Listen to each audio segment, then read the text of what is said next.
Varsgebakte koekies, volgestop met room, sjokolade en dit kan elke maand nuwe geure ook vir jou wees. Dis 'n tendens wat die wêreld aan die praat het, maar agter elke koekie is daar 'n storie. Ek gesels met Chanel Labeskagni, stigter van Ouma Bets gebak oor hoe 'n huis, kombuis en familie-erfenis gegroei het tot 'n geliefde Suid-Afrikaanse handelsmerk. Chanel, hartlike goeiemôre. Baie dankie. Dit is vir my baie lekker om met jou te kan gesels en ek wil net eers by jou hoor, hoe het jou pad geloop tot hier, want hierdie bakkery was maar half 'n ongeluk is nie? Ja, dit was aanvanklik nooit die plan om die bakkery te begin het nie. Ek het nog my hele lewe lank die droom gehad om 'n veearts te word en na skool het ek nie die geleentheid gehad om voltyds te kon swat nie.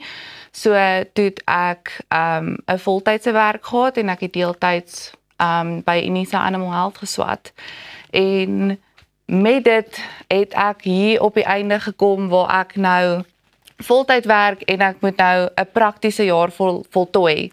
Maar my voltydse werk vereis dat ek voltyds by die werk moet wees, maar my deeltydse prakties vereis dat ek voltyds prakties moes doen, so ek moes een los. Dan moes ek my voltydse werk los om nou my prakties klaar te maak. En ek moet nog steeds inkomste genereer. Ek het nou geen inkomste nie, geen vorm van inkomste nie. En die beste naaste ding wat ek kon doen was om te bak. Want dit is wat ek geweet, enigiemand kan 'n koek bak, enigiemand kan 'n cupcake bak en dis wat ek toe nou begin doen het. En fast forward tot vandag het ek toe nou meer die gebak geniet as wat ek die veearts ooit geniet het. So die deeltyds het en die hobby het toe nou die werk geword. Vertel ons gou vir my, wie is Ouma Bets? Waar pas in die prentjie in? So Ouma Bets is my ouma en sy is basies die inspirasie agter die bakkery. So toe ek toe uiteindelik besluit het om voltyds te bak, het ek gedink ek kort 'n naam wat spesiaal is en ek het nie 2 keer daaraan gedink om my ouma se naam te gebruik nie. Sy is 'n bekende caterer en bakser in Brits en sy bak nou al vir jare lank, aan een seker nou al meer as 50 jaar en sy is nog steeds besig. Wow. So toe ek die naam kies, toe dink ek dit moet 'n naam wees wat iemand kan sê, ja, dit was nou nie Chanel se koekies nie, dis Ouma Bets se koekies. So dit maak dit spesiaal, ja. Hoor jy, en ook om 'n bietjie net die dinge vinnig na vorentoe te vat, buite nou die uitdagings goed wat hy ou gehad het. Hoe het sosiale media, TikTok en daai tipe platforms vir jou gehelp om by te dra tot die sukses? Ja, so dit het actually baie gehelp. Ek het eintlik, toe ek begin het met die gebak, het ek alles gedeel, maar ek was baie skaam. Ek was baie selfbewus rondom om my gesig te wys. Even toe ek begin het om voice-overs te doen met my video's, toe ek so, ja, jy sal as jy ver teruggaan op my TikTok sal jy hoor hoe skaam ek was om net te praat en ek het naderhand maar my gesig begin wys en die ding is op die einde van die dag, mense hulle gaan nie altyd vir die produk nie, ja, jy moet 'n great produk hê, maar hulle wil actually die persoon sien daar agter en om die behind the scenes en alles te wys van hoe jy daarby uitkom, hoe jy bak, wat se moeilikhede jy het along the way, hulle raak betrokke, hulle voel invested in jou besigheid en dis wat dit spesiaal maak, ja. So, seker nie baie editing gekos nie, want jy het alles net so opgeneem en gepost, nee. Ja. Wat het jy vandag vir ons saamgebring? Kyk, ek is nie veel van 'n soetant nie, maar hierdie lyk vir my baie lekker. So ek het my OG ouma boks gebring, so dis my geure waarmee ek basies begin het. Dit is my OG oumas.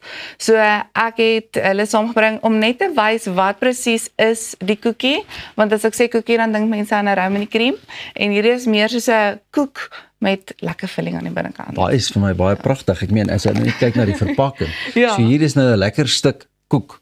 Ja, Smoors. Ja, s'mores koek. En dan S'mores. is my aanbeveling altyd om hom so 15 sekondes in die microwave te sit. Ja. En dan sê hy lekker oei en sag en hy breek so lekker uit mekaar uit. Ek is so bly ons het 'n microfoon hierso en jy weet, hierdie lyk na 'n heerlike ontbyt. Ja, seker dit spesiaal vir julle gebring. Julle kan dit geniet.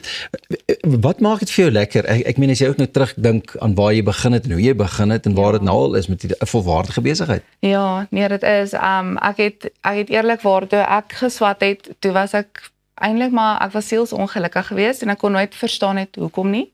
En toe ek nou uiteindelik my eie besigheid begin en ek doen waarvoor ek lief is, het die hele pad vir my begin oopgaan.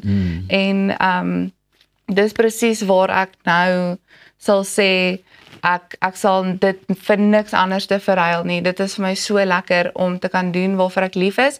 Op die einde van die dag, hoe groter die besigheid raak, hoe minder begin jy actually te bak en meer in die rigting in te beweeg van invoices betaal en die besigheid dan daar agter, nee. Ja, maar ek geniet dit nog steeds. So dit is my so lekker. Waar kan ons van hulle in die hande kry? Is die winkels beskikbaar aanlyn? Hoe maak ou? Op die oomblik is Ouma Bets Gebak 'n aanlyn winkel. So jy kan op ons webwerf bestel. Ons het 'n webwerf oumabetsgebak.com en dan koerier ons reg oor Suid-Afrika. Jy kan ook in ons Harties winkel kom optel waar ons nou huidiglik is en dan in April maak ons eerste walk-in winkel oop amptelik. Hoorie baie geluk en waar gaan daardie winkel wees? In Hartbeespoort. Ook in Harties. Yes. Jy sien, jy's nooit daar van die Noordwes.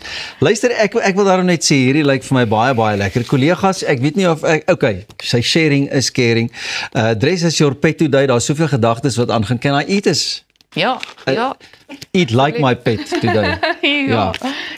Chanel, baie dankie van lekker eet en lekker gebak, maar lekker speel net hierna en hierdie gaan baie lekker wees. Ek sien hier is die hele verskynheid. Is daar, wat is die gunsteling? My gunsteling is Nutella en Biscoff is ook 'n fan favorite. Skielik is dit vir my ook 'n gunsteling. Ek laat weet vir jou net hierna.